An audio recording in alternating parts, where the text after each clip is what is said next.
নমস্কার বন্ধুরা, আরএস গল্প কথায় আপনাদের সবাইকে স্বাগত। আশা করি আপনারা সবাই সুস্থ আছেন। বন্ধুরা, আপনারা শুনছিলেন শ্রী দেবীপ্রসাদ রায়চৌধুরীর লেখা একটি উপন্যাস জঙ্গল, আজকের চতুর্থ পর্ব।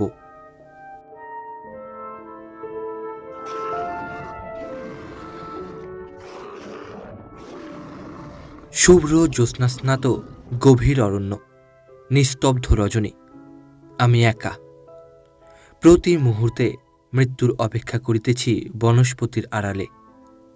আহত শার্দুল অনতি দূরে আমারই সন্ধানে ইতস্তত ঘুরিয়া বেড়াইতেছে। সংকেত পাইতেছি শুষ্ক পত্রের মর্মর ধ্বনিতে। গতি কখনো চঞ্চল, কখনো মন্থর, কখনো দ্রুত। মাঝে মাঝে গর্জন করিয়া উঠিতেছে গুরু গম্ভীর বজ্র নিনাদের মতো। তাহার প্রতিধ্বনি শুনিলে মনে হয় পাহাড়ের অটল পাথরগুলি এখনই বুঝি ধসিয়া পড়িবে।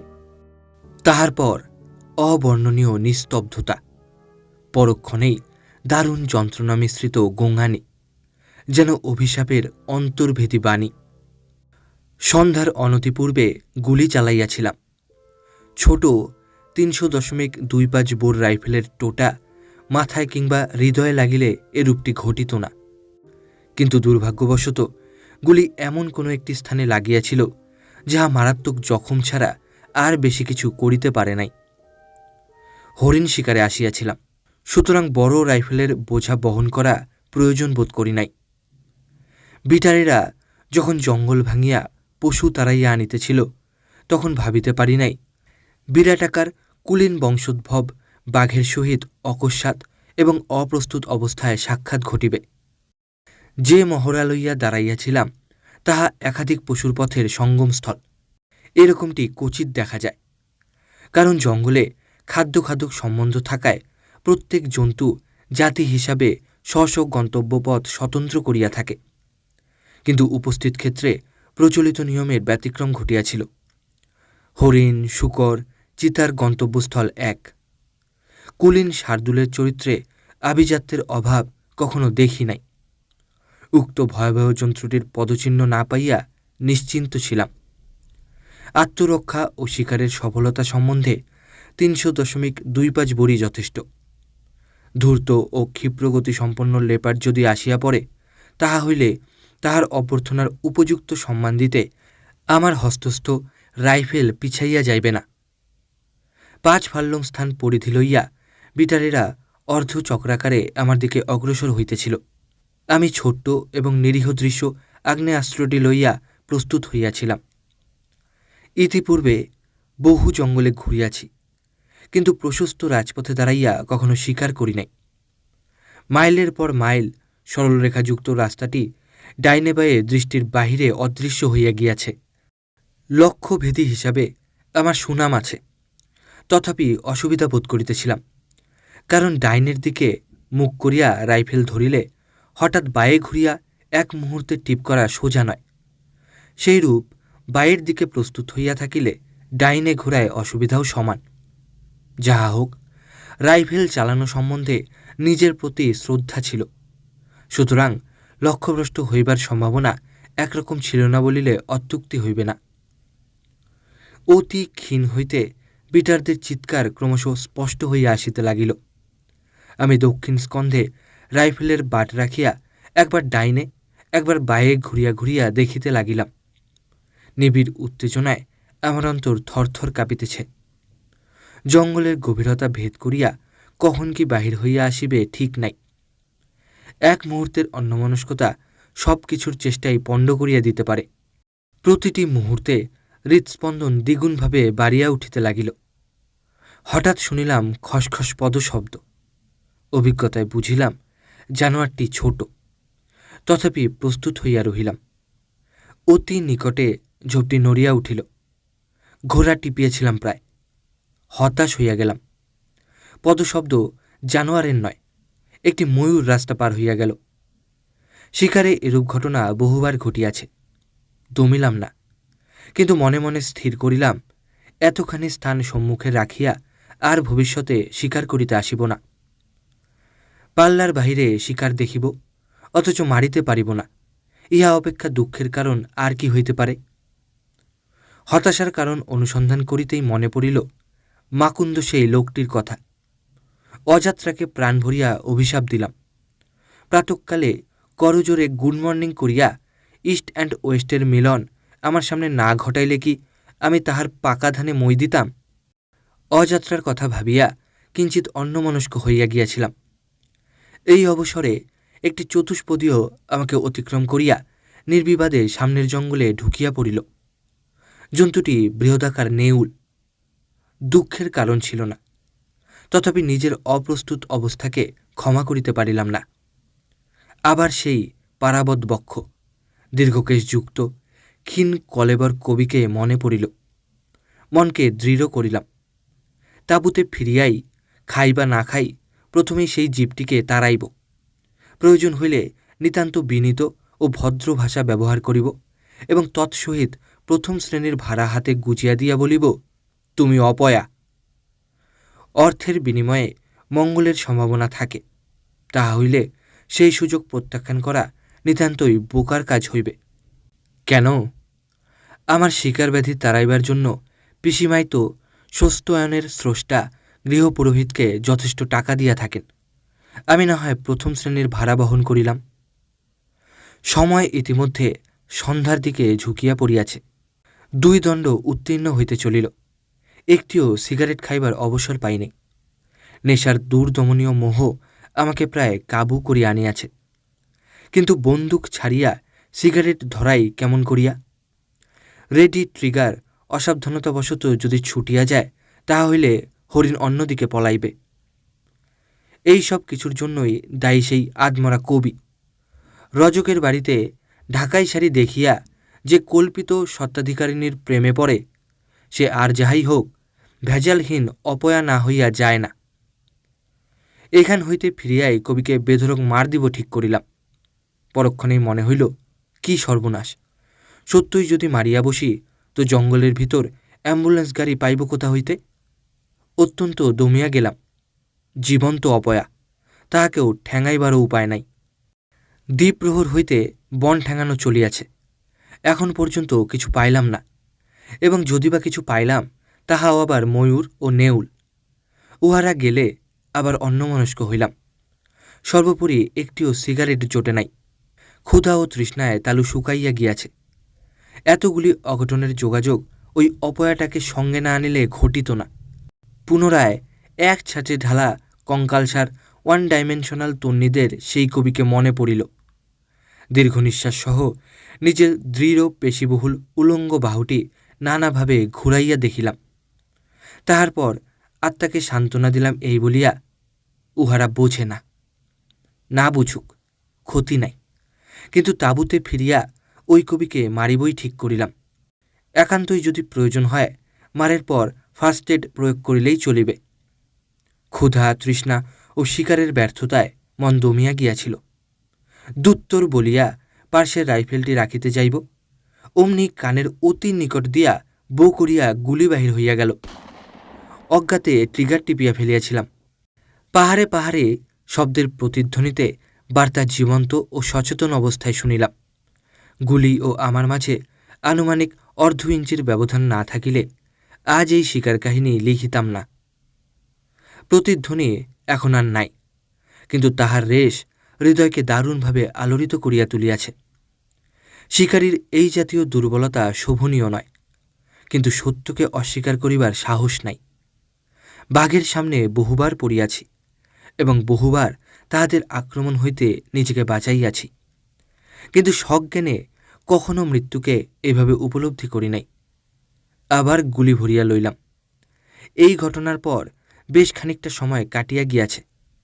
অদূরে বিটারদের চিৎকারের পরিবর্তে তাহাদের অস্পষ্ট গলা শুনিতে পাইতেছি। হঠাৎ চিৎকার থামাইবার কারণ কি? অস্পষ্ট মন্ত্রণাই বা কেন? অনুমান করিলাম একটা কিছু অঘটন ঘটিয়াছে। কি হইতে পারে? হয়তোবা লেপার্ড দেখিয়া থাকিবে। হোক না লেপার্ড, তাহাতে অতগুলি লোকের ভীত হইয়া পড়িবার কারণ কি আছে? আরও কয়েক মিনিট সময় কাটিল। ভাবিলাম এই সুযোগে একটা সিগারেট ধরাইয়া লই। কোনো প্রকারে এক হস্তে সিগারেট মুখে পুড়িয়া বাজিকরের ভঙ্গিতে দিয়াশলাই জ্বালাইতে যাইব, এমন সময় দক্ষিণ দিকের জঙ্গল ভীষণভাবে নড়িয়া উঠিল।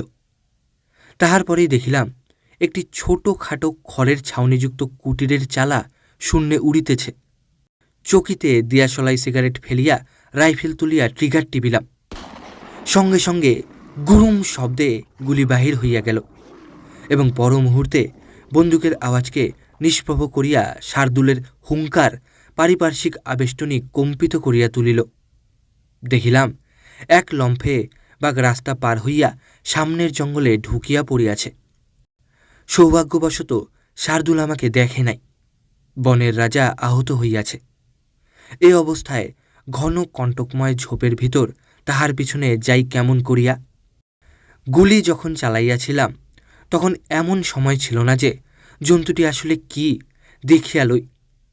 সম্বর হরিণও অনেক সময় লাফ মারিয়া শূন্যে উড়িয়া থাকে। গুলি চালাইবার পর হুঙ্কার শুনিয়া বুঝিলাম বাঘ মারিয়াছি। এখন একটিমাত্র টোটা সম্বল। সাধারণত আমি 5টি কামড়াই টোটা ভরিয়া লইয়া থাকি। উপস্থিত ক্ষেত্রে তাহা হয় নাই। খোলা 3টি গুলি বাহিরে ছিল। সেই কারণে নূতন প্যাকেট খুলিবার প্রয়োজন বোধ করি নাই। তাহা ছাড়া উপরি টোটা যখন মালবাহক কুলির নিকট গচ্ছিত রহিয়াছে তখন প্রয়োজন হইলে টোটার অভাব মোচন করিতে পারি। পিছন ফিরিয়া গুলির সন্ধান করিতে দেখিলাম কুলি ইতিমধ্যে গা ঢাকা দিয়াছে। আমি একা। দিনের আলো শেষ হইয়া গিয়াছে। পাহাড়ের বিরাট ছায়ার অন্ধকারে আমি ধীরে ধীরে নিমজ্জিত হইতেছি। সব কিছুর অদ্ভুত সমাবেশে কিংকর্তব্য বিমূঢ় হইয়া গেলাম। বিটারদের কোলাহল থামিয়া গিয়াছে। নিশ্চিত বুঝিলাম উহারা আমাকে পরিত্যাগ করিয়া পলাইয়াছে। আত্মরক্ষার একমাত্র সম্বল এখন একটিমাত্র টোটা। ইহা লইয়া শিকারের পিছনে ধাওয়া করা চলে না। অবস্থার পরিবর্তনে মাঝে মাঝে বুক দুরু দুরু করিয়া কাঁপিয়া উঠিতেছিল। গাছে উঠিয়া রাত্রিটা যে কাটাইয়া দিব তাহারও উপায় নাই। ঘোরতর সামরিক প্রথায় সজ্জিত হইয়া বাহির হইয়াছি। 2 জনের সাহায্যে পোশাক পরিয়াছিলাম। সুতরাং অন্তত একজন হাত না লাগাইলে কঠিন চামড়ার লেগিং ও বুট জুতা খোলা অসম্ভব।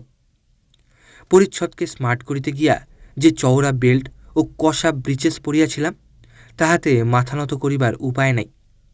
সর্বত্র লৌহবেষ্টিত বুট, একটু নড়িলেই মশমশ আওয়াজ করিয়া উঠে। এই শব্দই শার্দুলকে আহ্বান করিয়া আনিবার পক্ষে যথেষ্ট। যদি আসিয়া পড়ে তাহা হইলে অন্ধকারে তাহার মর্মস্থল অর্থাৎ বুক ও মাথা সন্ধান করিব কেমন করিয়া। উপায়ন্তর না দেখিয়া একটি নাতি দীর্ঘ গাছের পিছনে আশ্রয় লইলাম। কতক্ষণ আড়ষ্টভাবে দাঁড়াইয়াছিলাম মনে নাই। অকারণ চলন্ত মোটা দড়ির ভীতিপ্রদ চাপ ও গতি কোমর হইতে বুক পর্যন্ত অনুভব করিতে লাগিলাম। নিশ্চিত বুঝিলাম কোনো সরীসৃপ আমাকে বেষ্টন করিয়া গাছে উঠিতেছে। আমি পাথরের মতো নিশ্চল হইয়া গেলাম। নিঃশ্বাসও বুঝিয়ে তখন রোধ করিয়া রাখিয়াছিলাম। সাপটি হয় ঢ্যামনা, নয় অতি প্রাচীন রাজগোখ্র। গাছের ওপর পাখির বাসার সন্ধানে চলিয়াছে। ডিম্ব উহাদের উপাদেয় প্রিয় খাদ্য। একটির পর একটি কুণ্ডলী মুক্ত হইতেই স্থান ত্যাগ করিবার জন্য প্রস্তুত হইলাম। কারণ সন্ধানের ফলাফল যাহাই হোক না কেন, পথহীন জীবটি কিছুক্ষণ পরে যে পথে উঠিয়াছিল সেই পথেই ফিরিয়া আসিবে এবং আমাকে বেষ্টন করিয়াই নামিবে। 1 পা অগ্রসর হইয়াছি, অমনি জুতা ও লেগিংয়ের ঘর্ষণে এমন একটি কর্কশ শব্দ হইল, মৃত্যুর নির্ভুল সংকেত ছাড়া আর কিছু তাহাকে ভাবা চলে না। এখন বুট না খুলিতে পারিলে বাঁচিবার কোনো সম্ভাবনা দেখিতেছি না। কিন্তু খুলি কেমন করিয়া? কোনো প্রকারে ছেলেবেলায় মার্বেল খেলার অনুকরণে মাটিতে বসিতে পারিলে তবেই এই সামরিক পাদুকার কবল হইতে রক্ষা পাইতে পারি। কিন্তু তাহাও সম্পূর্ণ নিরাপদ নয়। কারণ হস্তিপৃষ্ঠে হাওদায় আসীন কোনো রাজপুরুষের এই চেষ্টার পর ব্রিচেসকে দর্জি বাড়ি পাঠাইতে হইয়াছিল। দর্জির সহায়তায় আপত্তি নাই, হাওদার আড়াল তো আমার নাই। তথাপি বেপরোয়া হইয়া পাদুকার ওপর সর্বশক্তি প্রয়োগ করিলাম। জুতা খুলিল, কিন্তু লেগিং 2টা আঁকড়াইয়া রহিয়া গেল। অনভিজ্ঞ কুলি কিভাবে ফিতা বাঁধিয়াছিল বুঝিবার উপায় ছিল না। বেশটি দাঁড়াইল কতকটা পট্টিদার পোস্টাল পিয়নদের মতো। 1 পা 2 পা করিয়া অগ্রসর হইতেছি, আবার থামিতেছি। কি জানি, যদি গতিশীল জীব দেখিয়া বাঘ সন্দেহ করিয়া বসে। হিংস্র জন্তুর সন্দেহ জিনিসটা সবসময়ই বিপজ্জনক। ক্রমে বড় গাছটার পাশে প্রায় আসিয়া পড়িয়াছি। অকস্মাৎ একই সঙ্গে একাধিক মানুষের দীর্ঘ নিঃশ্বাস শুনিলাম। তাহার পর সেই আওয়াজ হাঁপানির টানের মতো লাগিল। সব কয়জনই যেন শ্বাসরোধ হইয়া মরিতে বসিয়াছে। আমার দেহের রক্ত চলাচল স্থির হইয়া আসিতে লাগিল। ভাবিলাম, অবশেষে অশরীরের আক্রোশে পড়িলাম না তো। যে বাঘটিকে আহত করিয়াছি তাহার সহিত ওই জাতীয় গল্প জড়িত আছে। তবে কি বাস্তবিক বাঘ নয়? নিশ্চয় নয়। এতক্ষণ সাহস করিয়া দাঁড়াইয়াছিলাম। এইবার সর্বদেহে কেমন একটা শিথিলতা বোধ করিতে লাগিলাম। পিসিমা কোন দেবতাকে উদ্দেশ্য করিয়া স্বস্তয়ন করিতেন জানা ছিল না। তথাপি ভগবান অন্তর্যামী ভাবিয়া কায় মনে স্মরণ করিলাম। ফল হইল বোধ হয়। মনে বল পাইয়া মুক্তির আশ্রয় লইলাম। স্থির করিলাম, শব্দ জঙ্গলের হরিজন কঙ্কালখাদক হায়েনার। আহারের সন্ধানে বাহির হইয়াছে। একটি বিষয়ে নিশ্চিন্ত হইলাম, বাঘ নিকটে নাই। কারণ বাঘে হায়েনায় সম্বন্ধ তেমন মধুর নয়। কিন্তু হায়েনাও যদি সদলে আসিয়া পড়ে, তাহাদের আক্রমণ হইতে বাঁচিব কেমন করিয়া? টোটা তো মাত্র একটি। আসলে উহারা প্রায় নেকড়ের জাতি। অন্য বিষয়ে যেটুকু পার্থক্যই থাকুক, হিংস্র প্রকৃতি উভয়ের সমান। সুযোগ পাইলেই সদলে আক্রমণ করিয়া উহারা জীবন্ত প্রাণীরও মাংস ছিঁড়িয়া খাইয়া থাকে। গাছে উঠিবার উপায় নাই, কারণ কোনো ডালি নাগালের মধ্যে পাইলাম না। ফাটলের আশ্রয় লইয়া উঠিব, সে সাহসও নাই। তাহাদের অস্তিত্ব স্পর্শ দ্বারা অনুভব করিতে গেলে হয়তো কেউটে অথবা আর কোনো বিষধরের মাথায় হাত বুলাইয়া ফেলিব। বাঘকে দেখিলে অন্তত শেষ সম্বল টোটার সাহায্য লইতে পারিব, কিন্তু সাপের ছোবল হইতে মুক্তি নাই। জীবনের শেষ সময় যে অতি নিকট, তাহাতে আর সন্দেহ রহিল না। যে কয়টি জীব আমাকে ঘিরিয়া আছে, তাহাদের মধ্যে যে কেহ আমার সন্ধান পাইলেই ভবলীলা সমাপ্ত হইতে সময় লাগিবে না। আমি উহাদের এত নিকটে যে সন্ধান না পাওয়াটাই আশ্চর্যের বিষয়। পিসিমার অবাধ্য হইয়াছি বলিয়া নিজের প্রতি ধিক্কার আসিতে লাগিল। হঠাৎ সমস্ত পর্বতচূড়া ধ্বনিত হইয়া উঠিল বাঘের রোষ মিশ্রিত কঠোর আহ্বানে। এতটাইকে সে বধ করিতে চায়। সামনের দিকে তাকাইয়া দেখিলাম অন্ধকার অপসারিত হইয়াছে। রাস্তাটি জ্যোৎস্নাপ্লুত। কিভাবে গভীর রাত্রের মধ্যে আসিয়া পড়িয়াছি অনুমান করিতে পারিলাম না। আসন্ন মৃত্যুকে এইবার সহজভাবে বরণ করিবার জন্য প্রস্তুত হইলাম। আমার ক্ষুদ্র অস্ত্রটির সর্বদেহ প্রাণ ভরিয়া অনুভব করিলাম। হয়তো এখনই তাহার নিকট চিরবিদায় লইতে হইবে। বাল্যকাল হইতে আজ পর্যন্ত অনেক দামি ও শক্তিশালী রাইফেল কিনিয়াছি এবং তাহাদের হারেমে স্ত্রী ভোগের মতোই ছাড়িয়া দিয়াছি। কিন্তু এই ৩০০.২৫ বোরকে নিরবিচ্ছিন্ন ভোগের বস্তু ভাবি নাই। নিতান্ত আপনার এবং পরম বন্ধু বলিয়া শ্রদ্ধা করিয়াছি, ভালোবাসিয়াছি, ঠিক যেভাবে আমার স্ত্রীকে অতি আপনার এবং পরম বন্ধু বলিয়া ভাবি। ৩০০.২৫ বোর বন্দুকটি যে আমার বাংলার সাথী। হাতে খড়ি ইহার নিকটই হইয়াছিল। ওস্তাদের সুনামও ইহার নিকটই পাইয়াছিলাম। জঙ্গলের বিপদে এই অস্ত্রটি আমাকে কখনো অসহায় ভাবিতে দেয় নাই। অস্ত্রটি হৃদয়ের অতি নিকটে টানিয়া লইলাম, নিতান্ত শিশুর মতো নিবিড়ভাবে। কেমন করিয়া বুঝাইব? সেই মুহূর্তে বাল্যসখী শিকারের সহধর্মিণী ব্রোঞ্জ মিশ্রিত কঠিন ইস্পাতের স্পর্শে কতটা সান্ত্বনা পাইয়াছিলাম। কিন্তু আদরের সময় ইহা নয়। পরক্ষণেই বন্দুককে সংহারোপযোগী করিয়া স্কন্ধ ও বগলের মধ্যস্থলে বসাইলাম। ইহার ঠিক পূর্বের ঘটনা প্রথম ছত্রে লিখিয়াছি। গোঙানি শুনিয়া বুঝিলাম হয়তো ব্যাঘ্র এইবার কাবু হইয়াছে। আর একবার গাছে উঠিবার চেষ্টা করিব ভাবিতেছি, এমন সময় খসখস খসখস খস শব্দ নিকটে আসিতে লাগিল। প্রতিটি পদক্ষেপ মৃত্যুর দ্বার উন্মুক্ত করিয়া দিতেছিল। শব্দ অনুসরণ করিয়া সেন্ট্রির মতো প্রস্তুত হইলাম। হঠাৎ শুষ্ক পত্রের সাংকেতিক ক্রিয়া থামিয়া গেল অতি নিকটে। এইবার আমাদের বোঝাপড়ার পালা। রাইফেল তুলিতেই দেখিলাম বাঘ রাস্তার ঠিক মধ্যস্থলে আসিয়া দাঁড়াইয়াছে। দাঁড়াইবার ভঙ্গি সহজ নয়। নিশ্চয় প্রথম গুলিতে মাজা ভাঙিয়া গিয়াছিল। ঝাপসা আলোয় কোনো প্রকারে মাথা আন্দাজ করিয়া ট্রিগার টিপিলাম। নিস্তব্ধ অরণ্য বিকট শব্দে মুখরিত হইয়া উঠিল। সঙ্গে সঙ্গে ব্যাঘ্র লম্ফ প্রদান করিল। আমাকে লক্ষ্য করিয়া নয়, যেদিক দিয়ে আসিয়াছিল সেই দিকে। সামনের ঝোপ ভাঙিয়া তছনছ হইয়া গেল। বাঘের বিচিত্র আচরণে আমি স্তম্ভিত হইয়া গেলাম। রাত্রি ক্রমশই নিবিড় হইয়া উঠিয়াছে। জ্যোৎস্নার আলোকে সব কিছুই স্পষ্ট হইতে স্পষ্টতর দেখিতেছি। বাঘের আওয়াজ আর শুনিতে পাইতেছি না। এই নিস্তব্ধতার পরের ঘটনা কি ঘটিবে অনুমান করিবার উপায় নাই। কারণ যে জঙ্গলে আসিয়াছি তাহা অনাহত বাঘ ছাড়া চিতা, লেপার্ড, প্যান্থার, নেকড়ে, হায়না হইতে আরম্ভ করিয়া প্রবল পরাক্রমশালী অজগরের নিবাসস্থল। শরীর ঝিমঝিম করিতেছিল, তথাপি প্রাণের মায়ায় রাইফেল উল্টাইয়া লাঠির মতো ধরিলাম। সেই মুহূর্তে মাথার ঠিক যথাস্থলে মনে হইল বিষধর দংশন করিয়াছে। অল্পক্ষণ পরেই অনুভব করিলাম মুখে গ্যাজলা জমিয়া উঠিতেছে এবং লালা আঠার মতো কঠিন ও চটচটে হইয়া আসিতেছে। মাথাও যেন নেশায় টলিতেছে। আর দাঁড়াইয়া থাকিতে পারিলাম না, বসিয়া পড়িলাম। ঠেকা ব্যতীত বসিবার শক্তিও তখন নাই। বেহুশের মতো নিজেকে এলাইয়া দিলাম। নিশ্চয় বেশিক্ষণ এইভাবে ছিলাম না। জনমানবহীন অরণ্যে অকারণ বহু লোকের চিৎকার ও তীব্র আলোকরশ্মিতে তন্দ্রাবেশ কাটিয়া গেল। সন্দিগ্ধভাবে চোখ রগড়াইয়া দেখিলাম বিটাররা মশাল জ্বালাইয়া আমার সামনে কোলাহল করিতেছে। দাঁড়াইবার চেষ্টা করিতেই মাথাটা টলিয়া গেল, কিন্তু ঠান্ডা হাওয়ায় অল্প সময়ের ভিতরেই কতকটা সুস্থ বোধ করিলাম। অদূরে গোজান অপেক্ষা করিতেছিল। মনুষ্য স্কন্ধে ভর দেয়া উঠিতে যাইব, এমন সময় দেখি কাঁটাযুক্ত একটি গাছের ডাল আমার কোটে আটকাইয়া ঝুলিতেছে। থাক, তাহা হইলে সর্পাঘাত হয় নাই। কণ্টকপূর্ণ নিরস তরু শাখায় মস্তকে বিদ্ধ হওয়ায় সর্পদষ্টের মতো অভিভূত হইয়া পড়িয়াছিলাম। আতঙ্ক কাটিতে সাহস পাইলাম। কোনো প্রকারে দুইজনের স্কন্ধে ভর করিয়া গরুর গাড়ির দিকে অগ্রসর হইতে লাগিলাম এবং প্রতি পদে দুর্গন্ধ কর্দমাক্ত জলপান করিয়া অবর্ণনীয় তৃষ্ণা ক্ষণে ক্ষণে নিবারণ করিলাম। আজ আমি সুস্থ ও সবল।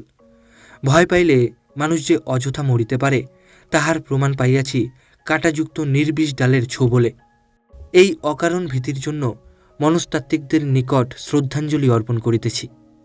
এই সঙ্গে আরও একটি সত্য আবিষ্কার করিয়াছি।